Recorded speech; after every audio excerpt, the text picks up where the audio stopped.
खबरों में बने रहने के लिए बेल आइकन दबाएं और फर्स्ट इंडिया न्यूज को सब्सक्राइब कीजिए।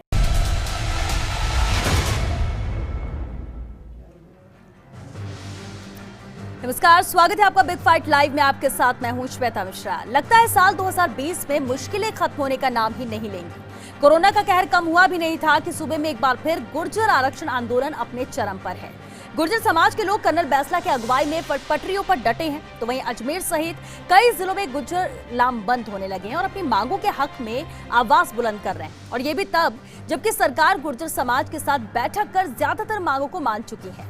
समझौते पर गुर्जर नेताओं के हस्ताक्षर हो चुके हैं, लेकिन इस आंदोलन में गुर्जर समाज ही दो या फिर कई धड़ों में बटा नजर आ रहा है। कर्नल बैसला ने समझौते को सिरे से खारिज कर दिया है और रेलवे ट्रैक पर ही बात करने पर अड़े हैं। तो वहीं 80 गांव में गुर्जर समाज ने आंदोलन के अंदाज पर सवाल उठाए हैं और खुद कमेटी बनाकर आंदोलनकारियों से मुलाकात की बात कही है। ऐसे में सवाल उठता है कि जब मांगे हो गई पूरी तो आंदोलन क्यों है जरूरी।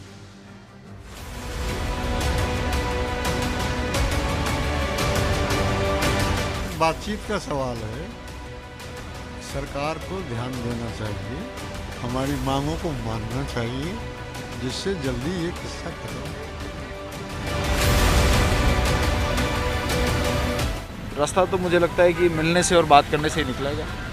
आपके पास कलेक्टर गए वार्ता करने का निमंत्रण देने, आपने इनकार कर दिया। आपको हम अभी भी कह रहे हैं, जब चाहें सरकार के दरवाजे वार्ता के लिए हमेशा खुले रहते हैं और लोकतंत्र में खुले भी रहने चाहिए।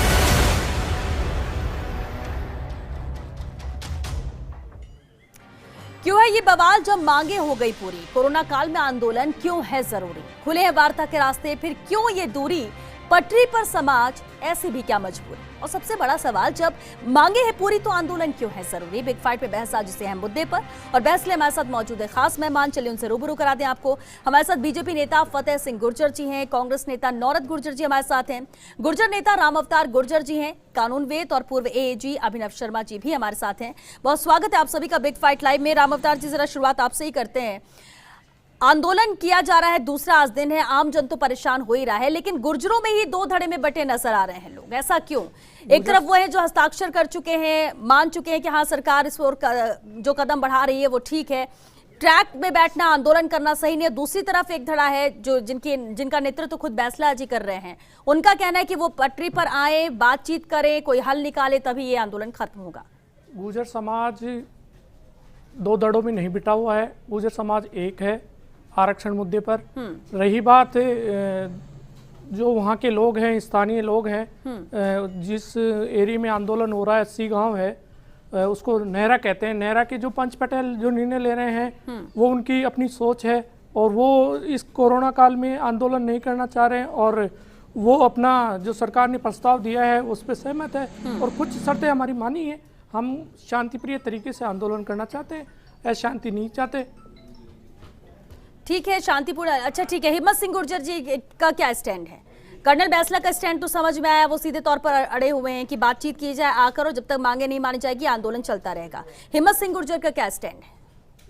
हिम्मत सिंह जी, अभी जो वार्ता हुई है उसमें हमारी कई मांगे मान ली गई है। जैसे कि 3 जो हमारे शहीद हुए थे उनको नौकरी और क्या नाम है, मुआवजे की मांग ली गई है। ठीक है। उसके अलावा जो भी है हमारी कुछ मांगे उनके द्वारा मानी गई है। जो अभी बाकी है वो कर्नल बैसला जी बताएंगे और उनके द्वारा वो पूरी बात रखी जाएगी। तो ये आप लोगों की भी तो बातचीत हुई होगी ना कि अगर इतनी मांगे मान ली गई और अभी कुछ बचा हुआ है तो फिर से वार्ता हो जाए, फिर से बातचीत हो जाए। इतनी जल्दबाजी क्यों थी ट्रैक पर बैठने की? देखिए, मांग आप लोग रख रहे हैं, ठीक है, आप अपने हक की लड़ाई लड़ रहे हैं, वो भी सही है। सरकार अगर बात नहीं कर रही होती तो सवाल उठता सरकार पर। सरकार वार्ता कर रही है, मांगे मानी गई है। अब अगर इन सब में पिस रहा है कोई तो वो आम जन है। पटरियां उखाड़ दी गई, ट्रेनें चल नहीं रही हैं, त्योहार का टाइम है, लोग अपने घर पहुंचना चाह रहे हैं, जरा उनका भी तो सोचिए आप लोग। सरकार भी सोच सकती है कि गुर्जर समाज आंदोलन कर रहा है तो उनकी जो पूरी अधूरी मांगे हैं जो पूरी कर दी जाए। ठीक है, चलिए अश्विनी से हम जरा अपडेट भी ले लेते हैं क्योंकि अश्विनी मौके पर मौजूद है। लगातार जिस तरह से दूसरा दिन है आज आंदोलन जारी है। अश्विनी, जरा अपडेट दीजिए, वहां पर क्या स्थिति है? क्योंकि ट्रैक पर बैठे हुए हैं, वो आंदोलन लगातार जारी रहेगा, लेकिन दो फाड़ भी नजर आ रहा है, दो गुटों में बटे हुए नजर आ रहे हैं गुर्जर खुद।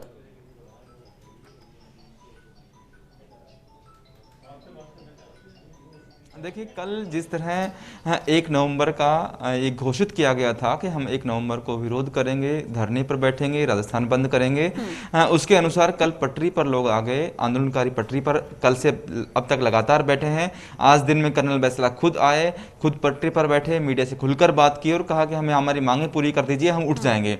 लेकिन आज का सबसे बड़ा जो अपडेट हुआ वो ये हुआ कि जो दूसरा पक्ष जो है, जो जयपुर में सहमति पत्र सरकार के साथ जिसका हुआ प्रतिनिधिमंडल का, उनकी ओर से एक बैठक की गई बयाना के पास एक गांव में, और उस बैठक में अच्छी खासी संख्या में लोग रहे। उन्होंने कहा कि या तो हमारे साथ बैठकर बात कर लें, जो सहमति पत्र हमारे द्वारा सरकार के साथ बनाया गया हम उससे खुश हैं, और अगर कर्नल बैंसला, उनके पुत्र और दूसरे लोग जो हैं अगर खुश नहीं हैं तो हमारे साथ बैठकर बात कर लें। जिन बिंदुओं पर सहमति नहीं बनती है उन बिंदुओं पर हम आगे भी बात कर सकते हैं, इसके लिए हम तैयार हैं। इसमें 11 लोगों की एक समिति बनाई गई उन लोगों की ओर से कि ये 11 लोग कर्नल बैंसला के पास जाएंगे, उनसे मुलाकात करेंगे। पहले कारवाड़ी गांव में एक सरपंच का घर तय किया गया कि यहां पर बैठक होगी, और उसके बाद उसको निरस्त किया गया क्योंकि कर्नल बैंसला वहां नहीं थे, हिंडौन में थे, तो उनकी ओर से तय किया गया कि हिंडौन में जाकर वो मिलेंगे। लेकिन शायद दोनों ही पक्षों में अभी अदावत है, दोनों पक्ष एक साथ नहीं मिल पाए, न बातचीत हुई और न बात आगे बढ़ी। तो एक जो बड़ी बात कल शाम तक ये बात थी कि सरकार उनकी बात मान ले। कल शाम तक अशोक चांदना यहाँ पर आए, बात करने की कोशिश की, तो अब सरकार की बजाय दो पक्षों में बात की बात आ गई है कि समाज के जो दोनों पक्ष हैं पहले वो बात कर लें कि सही क्या है और दोनों पक्षों की सहमति किस बात पर है। ये भी सही है कि जो आरक्षण की जो संघर्ष समिति में जो लोग थे पहले, वो इन दोनों पक्षों के बीच में बीच बचाव भी कर रहे हैं। बिल्कुल, यानी कि अब एक नया मोड़ आता हुआ जरूर इस गुर्जर आरक्षण आंदोलन में नजर आ रहा है। सुनिए, आप हमारे साथ बने रहिए। फतेह सिंह जी, अब तक सरकार आमने सामने थे गुर्जर समाज, अब गुर्जर समाज में ही दो लोग, क्या ये कहीं ईगो की लड़ाई तो नहीं हो रही है समाज के लिए? ठीक है, हक की बात है, हक की लड़ाई, लेकिन सवाल हमारा सिर्फ इतना है कि आम जन को परेशानी हो रही है जिस तरह से आंदोलन आगे बढ़ रहा है। देखिए श्वेता, मैं आपके चैनल के माध्यम से मेरी कम्युनिटी से एक अपील करना चाहूँगा जी कि जो इमरजेंसी सर्विसेज हैं, कोई मेरी माता बहना प्रसूता है, कोई हार्ट का मरीज़ है, या कोई कोविड का मरीज़ है, या कोई ज़्यादा गंभीर बीमारी से त्रस्त है, तो मैं आपसे अपील करूंगा कि उनके लिए रास्ता खोलें।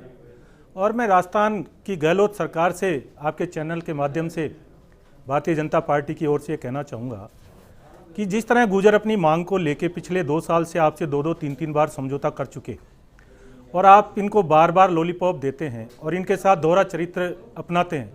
आपने कहा हमने 1252 भर्तियों में इनको पे स्केल दे रहे हैं। ये 1252 भर्तियां मैं श्वेता जी आपको बता दूं, वसुंधरा सरकार में वसुंधरा जी ने गुर्जर समाज को एमबीसी वर्ग को दी।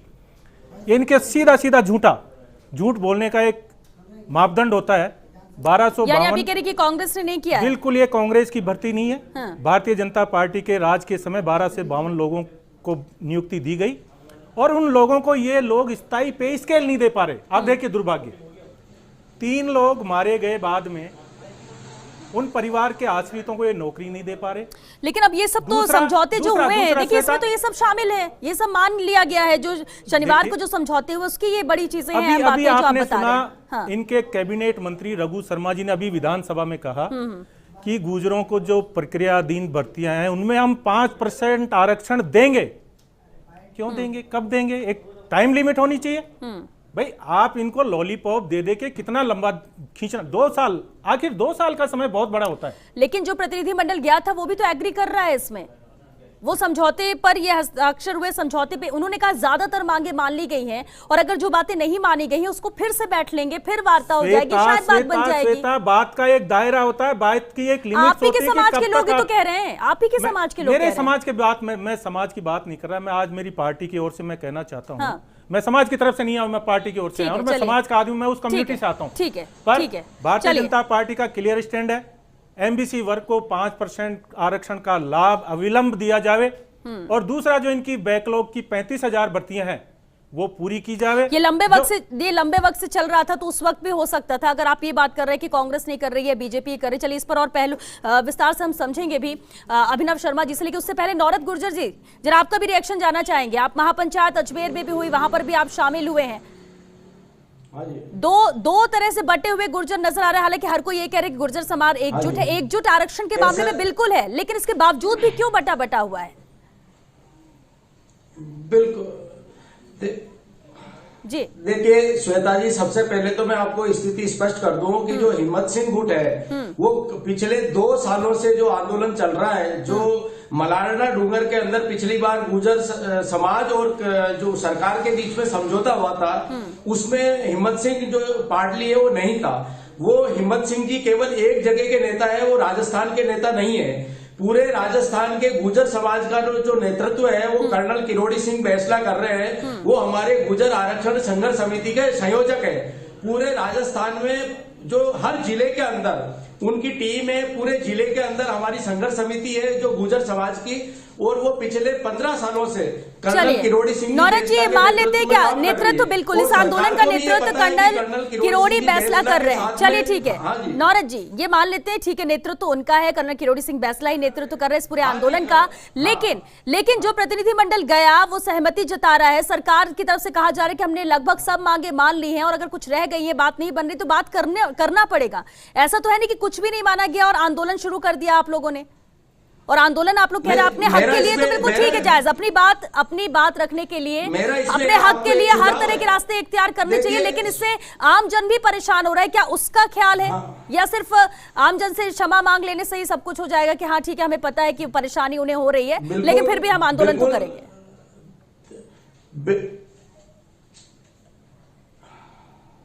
देखिए श्वेता जी, मैं आपकी बात का बहुत सम्मान करता हूं और आज भी कर्नल बैसला जी ने खुद ने कहा था कि मैं अशोक गहलोत जी का जो 5% आरक्षण हमको दिया है उसके लिए बहुत सम्मान करता हूं। खुद कर्नल साहब ने ये बात कही है और हम भी चाहते हैं कि किसी को नाजायज परेशानी नहीं हो। हम 36 कौम के सभी बिरादरी के लोगों का सम्मान करते हैं। हम नहीं चाहते कि कोई आम जनजीवन प्रभावित हो गुर्जर आंदोलन की वजह से। लेकिन जो गुर्जर समाज की जो जायज मांग है, मेरी एक आपसे चैनल के माध्यम से अपील है कि सरकार को जो वार्ता करनी चाहिए वो कर्नल किरोड़ी सिंह जी बैसला से करनी चाहिए, न कि किसी और गुट से करनी चाहिए। नौरत जी, इससे ये साफ होता है नौरत जी, ठीक है चलिए अब देखिए सवाल है, ठीक है नौरत जी, अब सवाल तो ये उठता है कि क्या वाकई में अहमियत क्या रखता है नौरत जी, अहमियत क्या रखता है सरकार के साथ वार्ता हो, समाज के हित में वार्ता हो, वो पूरी मानी जाए बातें, ये ज्यादा है या किससे की जा रही है वो ज्यादा इंपॉर्टेंस रखता है? और अगर कर्नल बैसला के साथ नहीं हुई तो ये प्रतिनिधिमंडल कैसे पहुंचा, किसकी सहमति से पहुंचा, कैसे वार्ता हुई? नहीं, ये तो देखिए आईबी और इंटेलिजेंस सरकार के पास भी होती है। उनको भी पता है कि कर्नल बैसला की संघर्ष समिति में से पूरे राजस्थान के में से कोई वहां पर नहीं पहुंचा। ये जो प्रतिनिधि मंडल पहुंचा केवल एक जिले से बयाना के वहां के लोगों का पहुंचा है, ये पूरे राजस्थान का प्रतिनिधि मंडल नहीं है। और मैं बता दूं हमारे अजमेर में तो हम जानते ही नहीं हिम्मत सिंह कौन है, हम तो केवल कर्नल किरोड़ी सिंह बैसला को जानते हैं। चलिए हिम्मत सिंह वगैरह के आंदोलन नहीं किया है, चलिए ठीक है, जिलों में भी नहीं किया है। चलिए ठीक है, आप कह रहे हैं कि वो एक अलग, तो यही बात तो हम भी कह रहे हैं कि 2 भागों में बटा हुआ है। अब अगर आप हिम्मत सिंह को नहीं जानते, नेतृत्व कर्नल बैसला कर रहे हैं, प्रतिनिधिमंडल कोई और पहुंचता है, बैसला यहाँ पर इंतजार कर रहे हैं कि आप यहाँ पर आकर वार्ता करें, ऐसे में तो बात बन ही नहीं पाएगी सर।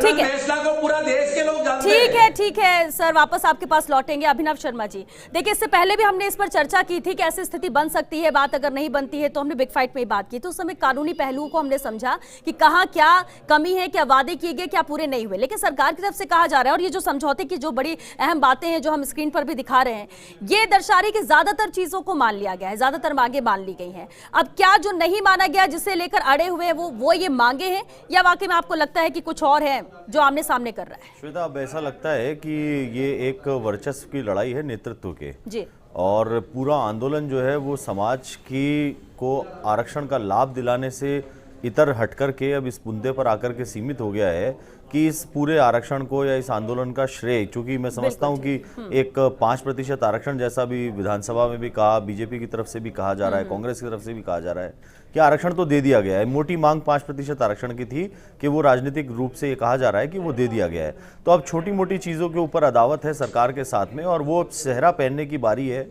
तो वो ग्रुप्स जो बटे हुए हैं, धीरज गुर्जर, आपका जो एक गुर्जर साहब का ग्रुप है, एक इनका बैसला जी का ग्रुप है, तो ये अब इन दोनों के बीच में एक वर्चस्व की लड़ाई है कि कौन किसको करना चाहता है। समाचार पत्रों के माध्यम से जैसी चीज़ समझ में आई कि विजय बैसला जी को भी एक नेतृत्व का धड़ा जो है वो अब उनको स्टैब्लिश करना चाहता है। तो अब वस्तु स्थिति ये है कि पिता पुत्र का ग्रुप एक तरफ है और एक दूसरी तरफ कुछ समाज वर्ग का एक बड़ा ग्रुप एक तरफ है और सरकार के सामने भी बड़ी विडंबना की स्थिति, क्योंकि नेतृत्व देखिए दोनों तरफ से आ ही रहा है। और कांग्रेस की प्रवक्ता अब ये कह रहे हैं कि वो नेता नहीं है, जबकि कांग्रेस के मुख्यमंत्री के माध्यम से जो कमेटी का गठन किया गया है वही पार्टी के कांग्रेस के लोग उनसे डील कर रहे हैं और उनको उसका एक ऑथराइज रिप्रेजेंटेटिव मानते हैं गुर्जर समाज का। उनके साथ में डीलिंग हो रही है, समझौते पत्र साइन हो रहे हैं। तो ये एक बड़ी विषम स्थिति है कि आपस में अब चूंकि सभी गुर्जर समाज से आ रहे हैं, अब वो किसको नेता मानते हैं किसको नेता नहीं मानते। संभवतः सारा आरक्षण का झगड़ा जो इस वक्त पटरियों पर लड़ा जा रहा है वो इस वक्त नेतृत्व के लिए लड़ा जा रहा है, फायदे के लिए नहीं लड़ा जा रहा समाज के। बिल्कुल, और ये वर्चस्व की लड़ाई तो साफ तौर पर नजर है। इसलिए सवाल ये उठता है कि क्या वाकई में समाज के हित में और युवाओं के भविष्य को देखते हुए आरक्षण मिले, ये लड़ाई है या लड़ाई कहीं और रास्ता बदल रही है? फतेह सिंह जी। देखिए श्वेता जी, मैं आपकी बात से सहमत हूँ। आज मुद्दा ये है कि इस आंदोलन को सरकार द्वारा कैसे खत्म किया जाए, इसको कैसे समाप्त किया जाए। आने वाली 6 तारीख से राजस्थान पुलिस के सिपाहियों की भर्ती होनी है। लोगों को राजस्थान के छोर बाड़मेर भी जाना है तो भरतपुर भी परीक्षा देने चाहिए। आदरणीय डबल जी ने कहा कि ये वर्चस्व की लड़ाई है। वर्चस्व हो सकता है, पर अब सरकार को उस वर्चस्व पे न जाके इसको गंभीरता से लेते हुए, कोई वर्चस्व की लड़ाई नहीं है ये, इसको तय करना चाहिए, हक की लड़ाई है। इसको तय करना चाहिए कि इसको कैसे समाप्त किया जाए, कैसे इनकी मांगों को पूरा करके इनको संतुष्ट करके। और देखिए, जो आप समझौते की बात करें कि एक धड़ा आके यहाँ बात कर गया, एक धड़ा पीलूपुरा बैठा है कर्नल साहब के, समाज एक है, मुद्दा एक है, इसलिए उसमें समझौता कोई करने आए, सरकार उस समझौते को पूरा करे और उस पर अमल करे। तो समझौते के लिए कर्नल साहब ने लेकिन समाज को भी समझना होगा कि कोई भी समझौता करने जाए, बात कर्नल साहब ने भी कहा है कि समझौता अगर ठीक है तो मुझे मान्य है, पर वो आज वो कोई पीलूपुरा में उन्होंने समझौता देखा तो उनको मान्य नहीं है। इसलिए जो वो मांग कर रहे हैं कि हमारा बैकलॉग, सबसे बड़ी इसमें तकलीफ है कि हमारा बैकलॉग, सबसे बड़ा मुख्य कारण जो आज ये आंदोलन हो रहा है वो बैकलॉग को लेके है, और जो प्रक्रियाधीन भर्तियां हैं उसमें 5% को लेके। ये वर्चस्व की लड़ाई नहीं है, लड़ाई सिर्फ और ये सिर्फ, लेकिन जो तस्वीर बन रही ना वो वर्चस्व की लड़ाई नजर आई। लेकिन राम अवतार गुर्जर जी, अभी आपने कहा, देखिए हर कोई यही कह रहा है कि समाज एक है, तो फिर दो तरह की बातें एक समाज से कैसे निकलकर बाहर आ रही? देखिए श्वेता जी, मैं आपको बताना चाहता हूँ, हमेशा जब भी आंदोलन हुआ है तो वार्ता के लिए कर्नल साहब कई बार नहीं आए हैं, उसके अलावा उनका प्रतिनिधिमंडल आया है। ठीक है, हमेशा आपने देखा है हिम्मत सिंह जी भी आए हैं, शैलेंद्र जी भी आए हैं, सब लोग आए हैं, पर कर्नल साहब नहीं आए।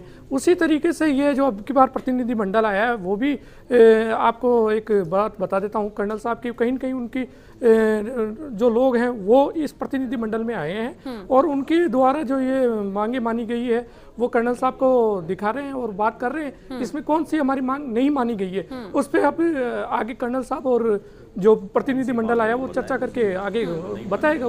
ठीक है, लेकिन एग्जैक्टली कौन सी मांगी, क्योंकि इसमें तो जितनी बातें कही गई हैं वो सब यहाँ नजर आ रहा है कि हाँ परिवार के सदस्य को नौकरी की बात हो, तीनों मृतकों के परिजनों को मुआवजे की बात हो, बैकलॉग की जो आप बात कर रहे हैं। लेकिन आप ही के समाज के लोग तो ये कह रहे हैं कि देखिए जितनी बातें मान ली गई वो मान ली गई हैं, इसके अलावा अगर नहीं मानी गई है और अभी भी कुछ संशय है और हम नहीं मान रहे हैं तो फिर से वार्ता हो जाएगी।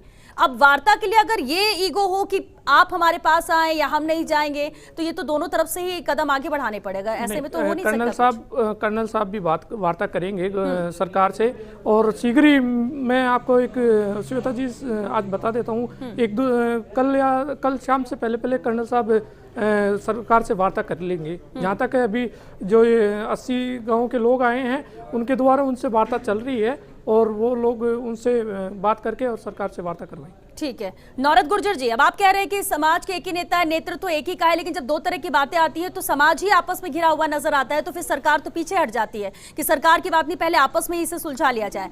अब अगर नहीं बात बन रही है तो क्या सोचा है, क्या ये आंदोलन आगे जारी रहेगा? अगर आप लोग के हिसाब से नहीं होता है तो आंदोलन क्या ऐसे ही चलता रहेगा? युवाओं की भर्तियां होनी है, इतनी परीक्षाएं होनी है, वो सब घर बैठ जाएं, किसी की कोई नौकरी नहीं, कोई पेपर दे नहीं पाएगा, इसका भी तो ख्याल रखिए आप लोग।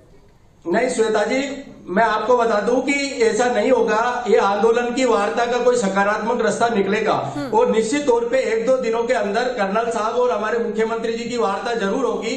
हम भी लगातार कर्नल साहब के संपर्क में हैं और पूरे राजस्थान में, चाहे भीलवाड़ा के अंदर हो, चाहे अजमेर में हो या दूसरे जिलों में हो, आप देख रहे कि धीरे धीरे सभी जगह गुर्जर समाज के लोग कर्नल साहब के पक्ष में खड़े हुए हैं। और मैं आपको बता दूं, राजस्थान के गुर्जर समाज में जिस समाज में बेहतर लोग हमारे समाज के शहीद हो गए। चलिए ठीक है सर, क्योंकि वक्त पूरी क्लास का सर एक लाइन में अभिनव जी क्या नजर आ रहा है आगे की राह? देखिए श्वेता, सरकार के सामने बहुत बड़ी विषम स्थिति है। अगर वो बैकलॉग्स के बारे में कोई ठोस निर्णय इस स्टेज पे करती है तो वो सुप्रीम कोर्ट के आदेशों की कंटेम्प्ट करेगी, और ये बिल्कुल स्पष्ट है, इसमें कोई दो राय नहीं है कि ये कंटेम्प्चुअस एक्ट होगा अगर इसके ऊपर कोई एक्ट अपॉन होता है। इसलिए सरकार भी फूंक फूंक के कदम रखना चाहती है। और दूसरी ओर जहां तक अब तक की भर्तियों की बात है, वो भी एक शैडो पोस्ट के रूप में दी गई थी, क्योंकि सुप्रीम कोर्ट ने उसको अनुमत किया था और ये कहा कि आप वस्तु स्थिति को मेंटेन रखिए। जो पिछला आरक्षण था एसबीसी का, उसके बाद में जो प्रक्रिया स्टार्ट हुई उस स्टेज पे ही कोर्ट ने उसको फ्रीज कर दिया और कहा कि 50% की सीमा से ऊपर नहीं जाना चाहिए। ये अभी अपने आप में एक बात जो चल रही है कि 5% आरक्षण, इसमें से जो 4% आरक्षण दिया जा रहा है 50% के ऊपर एक्सेस, वही अपने आप में गलत है और उस पर भी सब जुडिस मैटर, कल से उस पर मामले की सुनवाई भी स्टार्ट होनी है माननीय राजस्थान उच्च न्यायालय की जोधपुर प्रिंसिपल सीट के ऊपर। इधर सुनवाई भी होगी, उधर इनका आंदोलन भी जारी रहेगा। अब विषम स्थिति तो है, लेकिन उम्मीद यही करते कि जल्द से जल्द ये सुलझ जाए। बहुत शुक्रिया आप सभी का इस चर्चा में शामिल होने के लिए। तो गुर्जर समाज आंदोलन कर रहा है, ट्रैक पर बैठा है अपनी मांगों, अपने हक को लेकर कि ये हमारा हक है, हमें मिलना चाहिए। सरकार कोशिश कर रही है, वार्ता की गई, उनका कहना है ज्यादातर मांगे मान ली गई हैं, इसे खत्म कर देना चाहिए और अगर जो बातें रह गई हैं दोबारा वार्ता हो जाएगी, बातचीत हो जाएगी, बात बन जाएगी। लेकिन अगर ऐसा नहीं होता और ये आंदोलन लगातार जारी रहता तो जरा सोचिए कितने युवा हैं जो अभी इंतजार कर रहे हैं भर्तियों को लेकर, एग्जाम देना है, पूरे प्रदेश से दूसरी जगह से आएंगे, लेकिन रेलवे ट्रैक यहाँ पर जिस तरह से जाम है, कोई ट्रेनें नहीं चल पा रही, कैंसिल हो रही है। ऐसे में उसकी जिम्मेदारी किसकी होगी? और सबसे बड़ी बात है कि क्या वाकई में ये समाज के हित में आरक्षण को लेकर लड़ाई है या वर्चस्व की लड़ाई है, या ट्रैक से ये रास्ता विधानसभा या लोकसभा तो नहीं जाएगा? बहरहाल सवाल बहुत है, लेकिन इंतजार जरूर है इस आंदोलन के खत्म होने का। चलिए इसी के साथ दीजिए इजाजत, नमस्कार।